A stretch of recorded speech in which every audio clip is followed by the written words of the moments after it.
ആഗോള അയ്യപ്പ സംഗമത്തെക്കുറിച്ച് ഇന്ന് മാധ്യമങ്ങൾ ചോദിച്ചപ്പോൾ ദേവസ്വം മന്ത്രി വി.എൻ. വാസവൻ ഒന്നും മിണ്ടാതെ പോവുകയായിരുന്നു. ഇന്നലെയും അദ്ദേഹം പ്രതികരിച്ചു. ആ പ്രതികരണങ്ങൾ കൂടി ഒന്ന് കാണാം. ഇന്നത്തെ ചോദ്യവും അദ്ദേഹത്തിന്റെ പ്രതികരണവും.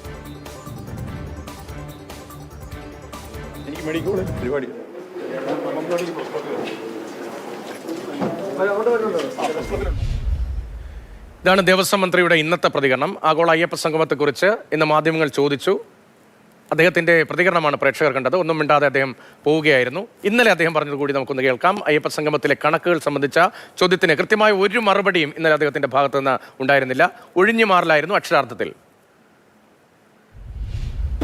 ദേവസ്വം ബോർഡിൽ ഇടപെടാനോ പോകാനോ നമുക്ക് ആർക്കും അധികാരമില്ല. അതിന് കണക്കെല്ലാം വിചാരിക്കുന്നത് അവരാണ്. അത് കൃത്യമായി എന്നാലും അവിടെ പറഞ്ഞു. എല്ലാവരും കൂടെ വന്നിരുന്നു വിശദീകരിച്ചു കഴിഞ്ഞു. വേറെ എന്തെങ്കിലും ഉണ്ട് പറയാം. കമ്മീഷൻ അടക്കം ഇല്ല, വേറെ എന്തെങ്കിലും ഉണ്ട് പറയാം. ദേവസ്വം ബോർഡ് അന്ന് സർപ്ലസ് ഫണ്ടിൽ നിന്ന് അയ്യപ്പ സംഗമത്തിന് വേണ്ടി കൊടുത്ത 3 കോടി രൂപയുണ്ട്. അത് തിരികെ നൽകി എന്നതായിരുന്നു. പക്ഷേ ഇന്ന് സ്പെഷ്യൽ കമ്മീഷൻ റിപ്പോർട്ട് പറയുമ്പോഴത്തേക്ക് അവരിന്നലെ അത് വിശദീകരണം കൊടുത്തിട്ടുണ്ട്. റോഡ് കൊടുക്കുന്ന വിശദീകരണം ഞാൻ കയറി വിശദീകരിക്കേണ്ട കാര്യം.